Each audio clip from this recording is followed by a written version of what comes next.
오늘 본문은 라시린 게임이라고 하는 제목을 가지고 여러분하고 같이 얘기를 해보려고 합니다. 왜 라시린 게임이라고 여러분 제목을 붙여서 여러분에게 얘기를 했냐면, 최근에 세상을 들썩거리고 있는 드라마가 있습니다. 그 드라마가 오징어 게임입니다. 여러분 오징어 게임 많이 들어보셨죠?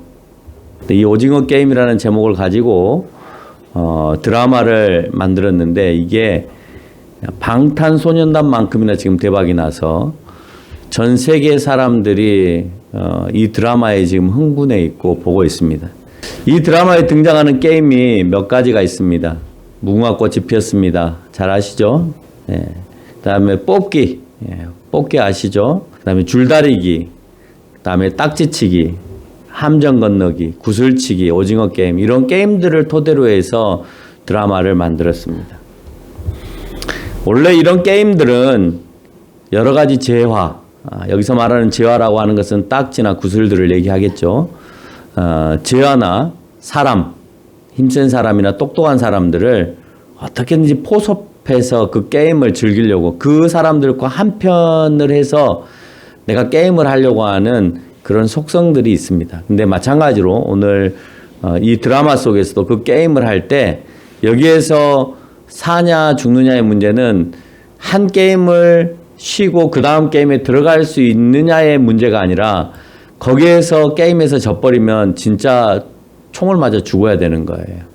그러니까 우리는 그냥 가짜로 죽는 건데 드라마 속에서는 진짜 죽여버립니다.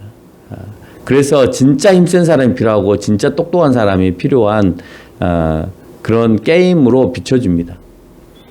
그러나 동심의 세계에서의 게임은 모든 재화가 떨어지면 내일 다시 구해오면 됩니다. 그래서 다시 반복할 수 있습니다. 그 게임에서도 지게 되면 조금만 기다렸다가 또 할 수 있어야 되는데, 그렇게 할 수 있는 것이 아니라 한 번 기회를 놓치면 그냥 그것으로 인생을 끝내게끔 그렇게 합니다. 그러니까 목숨 걸고 인생 한 방 살아보는 거죠. 대부분의 사람들은 인생 역전을 꿈꾸고 거기에 옵니다. 한 방에 내가 그 게임에서 이기는 자에게는 456억을 얻습니다.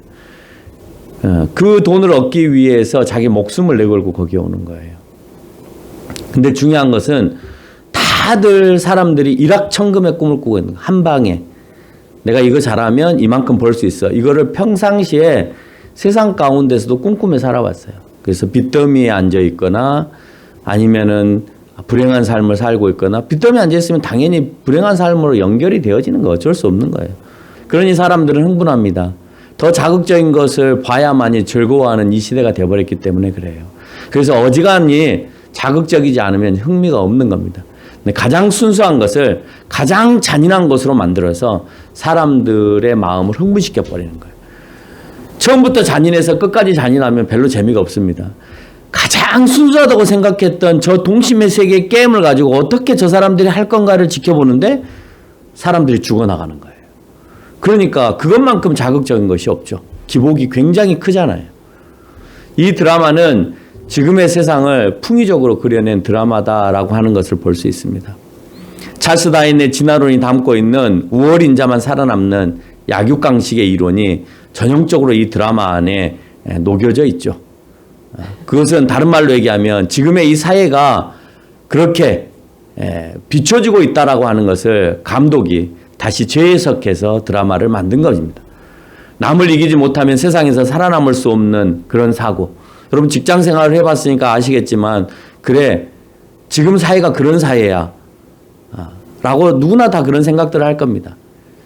진화론이 과학적으로 유용한 발전을 시켰을지는 모르지만 그 이론으로 인해서 사회 전반에 걸쳐서 어둡고 파급적인 효과가 크게 우리 가운데 영향을 미쳤던 것도 사실입니다.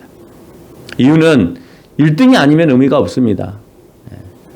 자녀를 키우는 많은 사람들이 1등만이 우선이고 2등은 의미가 없다라고 생각하는 경우가 있습니다. 2등이나 꼴등이나 똑같다라는 생각. 모든 친구가 경쟁자이고 그래서 눌러야 내가 산다라고 하는 생각. 결국 사회를 멍들게 한다라고 하는 겁니다. 이것을 사는 사람은 이 논리에서 벗어나려고 노력하지만 때로는 아니야. 나 1등 안 하고 살 거야. 2등 하고 살 거야. 뭐 3등 하고 살 거야. 아니 나는 그 뭐 등수하고 상관없이 그냥 살 거야. 그래서 내가 뭐가 안 돼도 괜찮아. 그냥 뭐 되는 대로 살지. 라고 그 룰에서 벗어나서 살기를 원하는 사람도 있습니다. 그러나 우리가 그 룰에 적용을 받고 살아갈 수밖에 없는 게 뭐냐면 세상은 많은 영역 가운데도 아직 이 논리를 지향하고 있기 때문에 우리가 빠져나오기가 어렵다라고 하는 겁니다. 우리는 빠져나오고 싶죠. 그러나 내가 직장에 들어가도 내가 학교에 가도 항상 1등해야 되고 잘하지 않으면 도태되는가. 그렇게 사회가 만들어졌으니 내가 아무리 이 룰에서 벗어나고 싶어도 벗어날 수 없다는 거야. 근데 그 룰은 누가 만드느냐? 있는 사람들이 만든다는 거예요. 그럼 세상은 이 모든 계획과 이 섭리를 누가 계획하고 계실까요? 하나님이 계획하고 계십니다.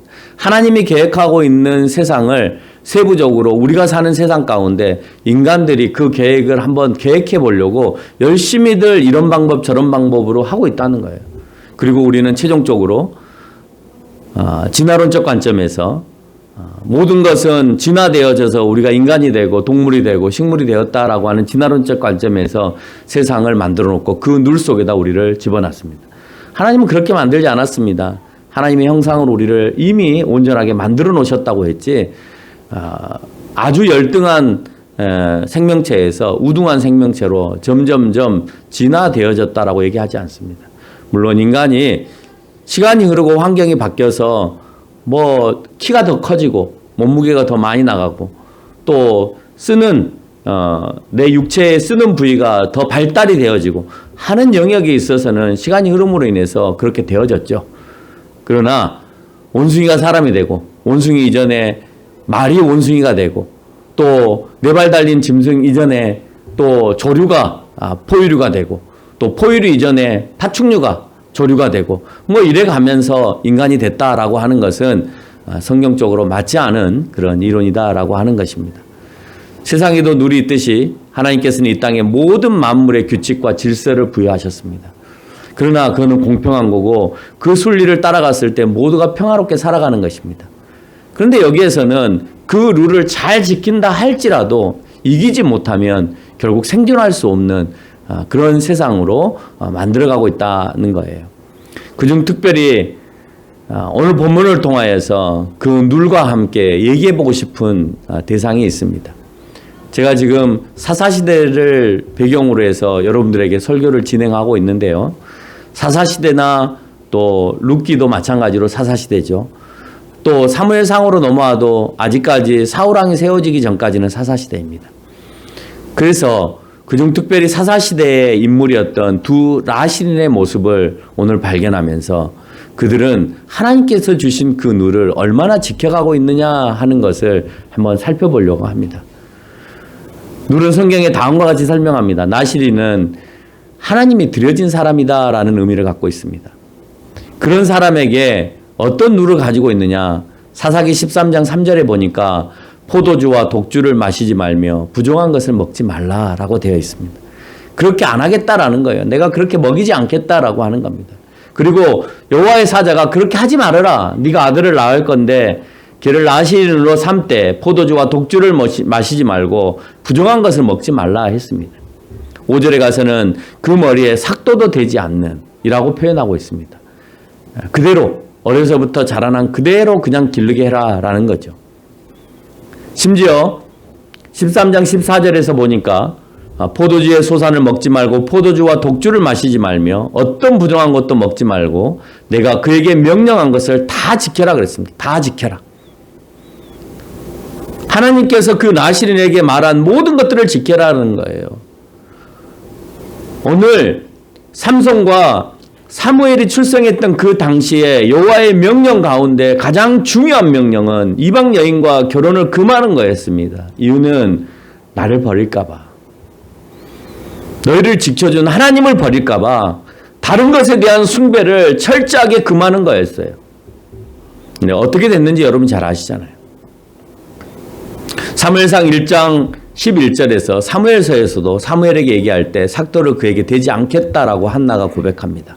이 모든 규정, 삭도를 대지 않고 독한 술이나 아니면 가벼운 술도 먹지 않고 더 나아가서 하나님의 명령을 지키는 것이 나실인의 의무였는데 그 의무가 민수기 6장을 근거로 해서 오늘 여호와의 사자가 선포하거나 또는 그 아이를 출생시킬 어머니가 오늘 선포하고 있다라고 하는 겁니다.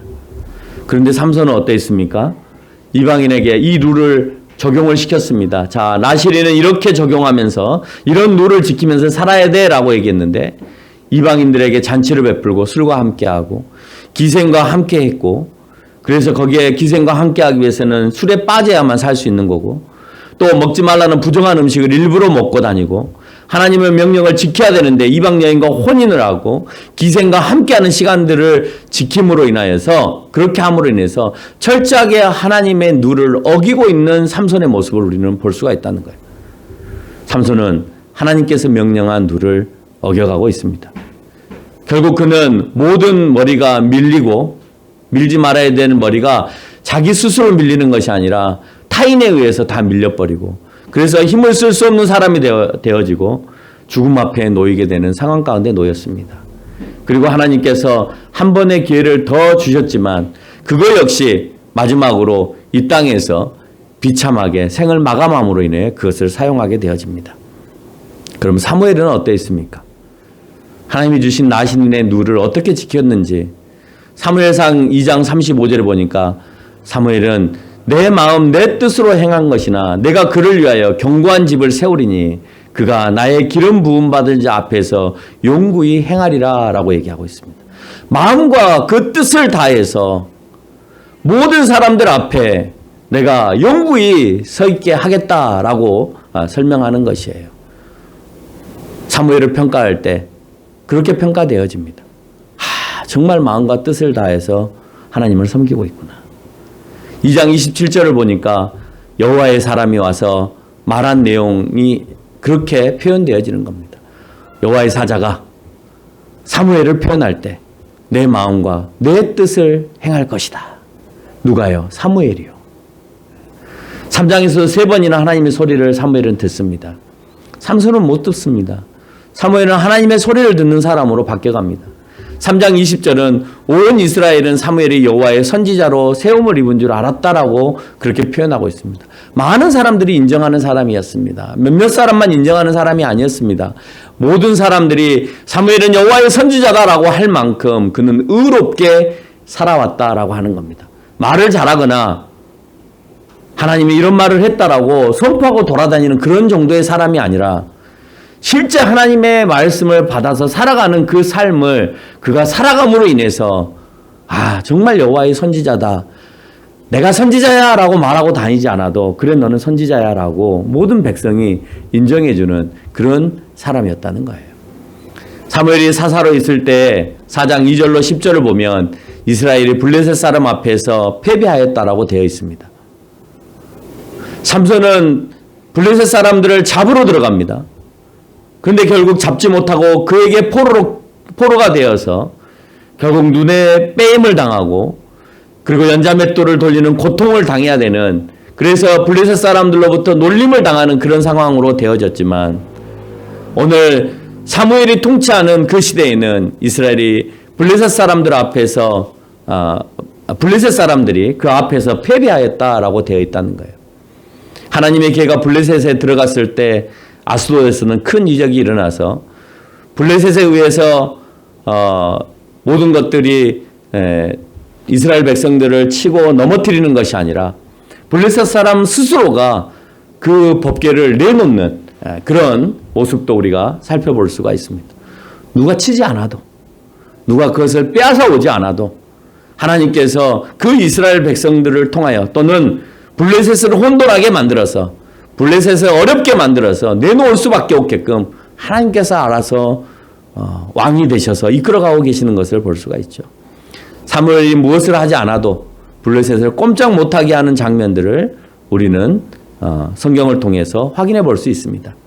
이때 사무엘은 7장 3절에서 이렇게 선포합니다. 만일 너희가 진심으로 여호와께 돌아오려거든 이방신들과 아스타롯을 너희 중에서 제하고 너희 마음을 여호와께로 향하여 그만을 섬기라. 그리하면 너희를 블레셋 사람의 손에서 건져내시리라 라고 말씀하고 있습니다. 여러분을 힘들게 하는 적이 누굽니까? 이스라엘 백성들을 힘들게 하는 적은 블레셋이었습니다. 여러분은 혹시 힘들게 하는 적이 북한입니까? 아닐 겁니다. 북한이 있어서 위험의 요소는 될지 모르겠지만 분명히 여러분을 힘들게 하는 요소가 있을 겁니다. 그 힘들게 하는 요소에서 건짐을 받기 위해서는 여러분이 가지고 있는 잘못된 것들에 대한 제거 작업이 일어나지 않으면, 그래서 오직 하나님만 신뢰하고 따라가지 않으면 여러분을 힘들게 하는 그 손에서 건짐을 받기 어렵습니다. 영원히 불행한 삶을 갈 수밖에 없다는 거예요. 왜 그런지 아세요? 이스라엘 백성의 많은 왕들 가운데에서 하나님의 손에서 건짐받은 왕들이 몇 안 됩니다. 그리고 많은 시간 그 손에 건짐받지 못하고 계속 고통 가운데 이방인의 침입이나 아니면 백성들의 울부짖음 속에서 살아가게 된다는 거예요. 그럼 아직도 우리가 각성하지 못하면 안 되는 거예요. 내 어려움이 무엇인지를 하나님 앞에 정확하게 고백하고, 그래서 내가 하나님 앞에 뭘 제거해야 되는지, 뭐가 잘못되었는지, 하나님 그걸 내가 제거하겠습니다라는 고백들이 일어나지 않으면 결국 나를 힘들게 하는 손에서 건져냄을 받지 못한다. 삼손은 이방인이 하고 있는 것들을 제거했어야 되는 거였어요. 삼손은 이방 여인을 흠모하지 말았어야 되는 거였어요. 그걸 제거했어야 되는 거예요. 근데 이방 사람들의 문화를 쫓았고 이방 여인들을 좋아해서 그것을 쫓음으로 인하여서 그걸 제거하지 못함으로 인해서 결국은 블레셋 손에 넘김을 받아서 정말 사무엘보다도 더 힘세고 능력 있는 삼손이 한순간에 무너지는 그 게임에서 지고 마는 그런 모습을 우리가 볼 수 있는 겁니다. 사무엘은 백성들과 함께 미스바로 모여서 금식합니다. 그들은 하나님 앞에서 정결한 삶으로 돌아오기만 했는데도 몰려오는 블레셋을 7장 10절에서 보니까 큰 우레를 하나님께서 바라셔서 어지럽게 하고 이스라엘에게 패배하게 하는 모습을 볼 수가 있죠. 아무것도 하지 않았습니다. 자기의 부정한 것들을 향한 하나님의 회개였습니다. 하나님을 향한 회개였습니다. 오늘 나시린 게임에서 먼저 통보받은 부모님의 모습 속에서 둘 부모 다 오늘 자녀를 주겠다라고 하는 통보를 받잖아요. 삼손의 부모는 그 통보를 받고 난 다음에 삼손을 어떻게 키웠냐? 우유부단하게 키웁니다. 가지 말아야 될 땅을 아버지가 동행하면서 그곳을 향해 갑니다. 누구를 얻기 위해서요? 이방 여인을 얻기 위해서. 하지 말아야 될 일을 아버지가 동행하면서 그럴 수도 있는가 보구나. 그래. 그 지파 사람들과 동일하게 그들이 블레셋 사람이지만 이스라엘과 가까이 사니까 그 성에 같이 거주하고 있으니까 그래 그 정도는 이스라엘이라고 하자라고 자기가 원하는 대로 오늘 해석을 해서 가는 거예요. 여러분은 여러분 방식대로 해석하지 않습니까? 뭐 그것쯤이야. 그럴 수 있지 않아? 뭐 그런다고 해서 잘못되겠어? 우리도 사람이잖아. 이래가면서 우유부단한 신앙의 행동을 취하고 있지는 않아요? 그 우유부단한 부모의 교육이 결국은 삼손을 그렇게 만들어가고 있다라는 걸 볼 수 있어요. 왜요? 한나의 모습을 보면 전혀 그런 모습이 아니었거든요. 시간이 많이 지나고 났어요. 사사시대에 삼손이 있고 난 다음에 한참 뒤에 사무엘이 등장합니다. 근데 사무엘의 부모는 철저하게 그를 경건한 자로 세워갑니다. 사무엘을 중심으로 한나에게는 큰 기쁨이었죠. 계속 그 아들을 품고 살고 싶었죠. 왜? 다른 첩이 자기를 괴롭히는 거예요. 애를 못 낳는다는 이유 때문에. 그래서 이 아이를 낳아놨으니 얼마나 기쁜 일입니까? 내가 이제는 구박받고 안 살아도 되는 거예요. 내가 천대받고 안 살아도 되는 거예요. 그래서 내 품에 안고 살아가고 싶은 거예요. 그러나 한나는 아들을 주심에 대한 그 기쁨으로 만족하고 그 아들을 하나님께 그냥 드려버립니다. 젖을 떼자마자 그냥 제사장에게 갖다 놓고 거기에서 경건된 생활을 하기를 원하면서 내어 맡깁니다. 하나님께서 주셨기에 그 아들은 하나님의 영광을 위해서 쓰임 받아야 된다고 생각하는 게 한나의 모습이었어요. 다르잖아요. 삼손의 부모와 사무엘의 부모가 현격하게 다릅니다. 물론 부모가 경건하게 키웠다고 해서 자식들이 올바로 큰다라고 말할 수도 없죠. 부모가 경건하게 성장을 하고 부모가 경건하게 자식을 키우고 부모가 정말 자녀를 위해서 어렸을 때부터 기도를 해줘서 그래서 그 혜택을 누리고 있는 목사님들도 계시고 전혀 그런 기도 없이 자라고 성장해서 지금까지 되어 있는 목회자들도 있습니다. 그래서 꼭 부모만의 몫은 아니다고 생각은 하지만 이 시대는 삼손과 사무엘의 모습 속에서는 하나님이 직접 등장하셔서 여호와의 사자가 직접 등장해서 그들에게 선포하였고 자녀를 그렇게 나시린의 모습으로 키우라고까지 명령을 하고 있다는 거예요. 그러면 그 말에 순응을 하는 것이 하나님의 계획인 것입니다. 그걸 누가 했느냐 누가 하지 않았느냐의 모습으로 담겨져 있는 거예요. 아무리 부모가 경건한 부모여도 자녀들이 삐딱하게 자랄 수도 있습니다. 근데 부모가 끝까지 그 삶을 지향하면서 가게 되면 끝까지 변함없는 삶으로 가게 되면 그러면 그 자녀도 그 부모를 언젠가는 이해하고 돌아옵니다. 그러나 그 부모가 단지 교회 정도만 다니고 그 삶이 오락가락하게 되면 그러면 그 자녀들은 끝까지 부모님이 믿었던 그 교회에 대하여서 싫어하게 되어져요. 그리고 더 멀리 떠날 수밖에 없는 것입니다. 그래서 어떤 상황이든지 간에 그 부모는 그곳에서 중심을 잡고 정말 그리스도인의 삶으로 살아가지 않으면 안 된다라고 하는 거예요. 그 부분에 대해서 오늘 이 드라마의 이 한 감독은 정확하게 세상의 교회들을 지적하고 있습니다. 게임에 참여한 기독교인은 죄를 지을 수도 있다라고 말합니다. 그 안에 기독교인은 하나 등장을 시킵니다. 그리고 누구를 죽이고 자기는 살아야 되는 입장에서 내가 살아야 되니까 저 사람을 죽이는 입장에 놓여 있는 거예요. 그러면서 얘기합니다.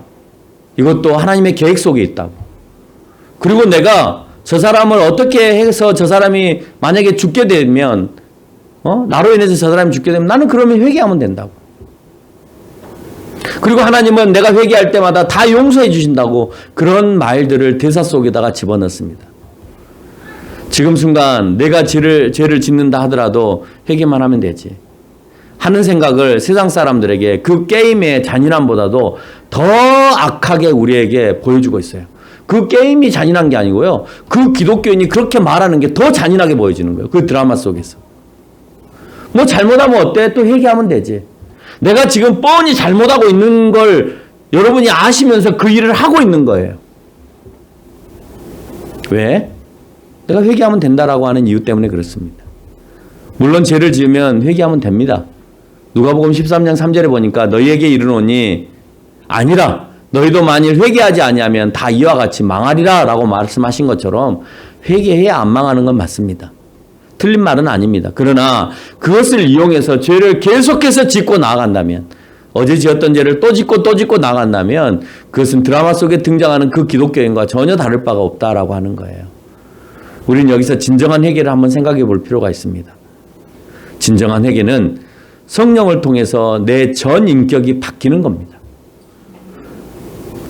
내 인격이 바뀌지 않으면 그거는 진정한 회개가 되어질 수 없다라고 하는 거예요.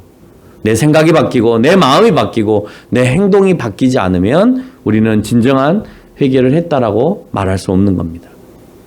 삼손의 삶이 엉망이었지만 삼손은 마지막 이 부분의 답을 사사기 16장 28절에서 여호와께 부르짖으며 목숨을 내건 자신에게 맡겨진 일을 위해 기도합니다.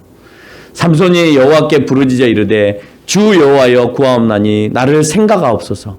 하나님이여 구하옵나니 이번만 나를 강하게 하사 나의 두 눈을 뺀 블레셋 사람들에게 원수를 단 한 번에 갚게 하옵소서라고 고백하고 그걸 마지막 기도로 남깁니다.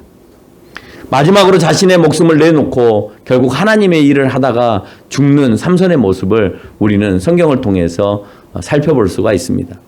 진정한 회개는 이와 같이 생각과 의지와 삶의 변화가 연결되어졌을 때 진정한 회개라고 얘기를 하는 겁니다.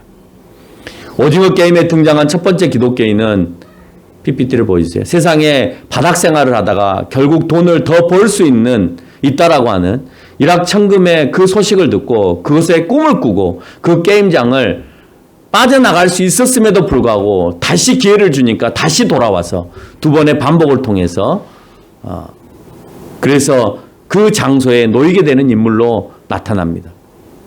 그것이 잘못된 것이라는 걸 한번 보여줍니다.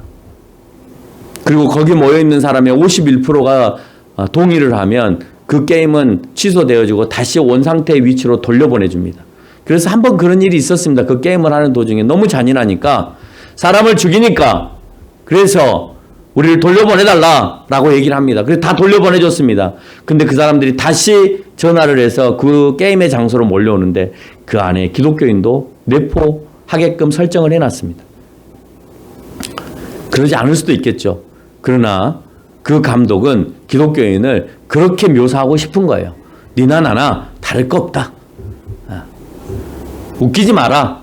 기독교인들 너희들 경건한 척 하지만 아니다. 내가 본 기독교인들은 이런 기독교인이야 라고 영화 속에다가 리얼하게 묘사해주고 싶은 거예요. 그 사람은. 천국에 소망이 없는 기독교인은 돈 앞에서 별 수 없다라고 하는 의미를 부여합니다. 여러분이 그런 모습을 보였다면 돈 앞에 쩔쩔매고 돈이 전부인 것처럼 내 신앙을 팔아먹고 점점 내가 더 바닥으로 몰려가고 있는데도 그걸 느끼지 못하고 계속해서 그 돈을 추구하면서 살아가고 있다면 내가 더 무릎 꿇고 내가 이 상황이 왜 이렇게 됐는지에 대해서 하나님 앞에 고백하지 못하고 그 돈 앞에 계속 끌려가고 있으면 내 신앙을 잃어먹고 있다면 그 조금 전에 봤던 그 사람의 모습처럼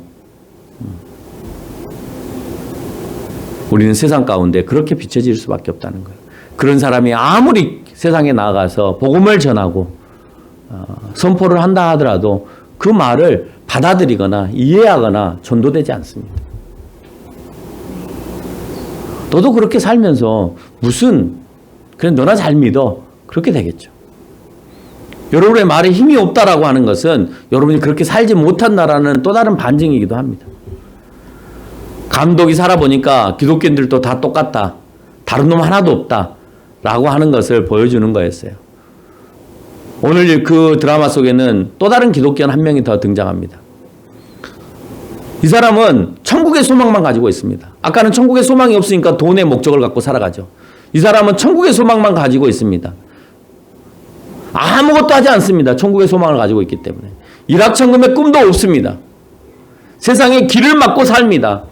그리고 세상을 무의미하게 살아갑니다. 그리고 오직 피켓 하나만 들고 세상에서 외칩니다. 예수천당 불신지요. 그런 전도자의 모습을 하나 더 비춰줍니다. 작가는 그 사람을 그렇게 그렸다 하더라도 그렇게 살아가는 사람은 정말 대단한 사람입니다. 어쩌면 그런 사람이 많지 않습니다. 대로 돈을 쫓은 그리스도인들이 더 많지 자기의 모든 삶을 다 천국의 소망을 두고 내려놓고 예수천당 불신지옥을 외치는 사람은 많지 않아요. 그러나 어떻게 보면 게임의 룰에 들어가 있는 기독교인보다도 예수천당 불신지옥을 외치고 있는 저 사람이 세상 사람들의 눈에 비칠 때에 더 의미 없는 사람으로 정말 얼토당토 하는 사람으로 비춰질 수도 있다라고 하는 거예요. 저건 또 뭐지?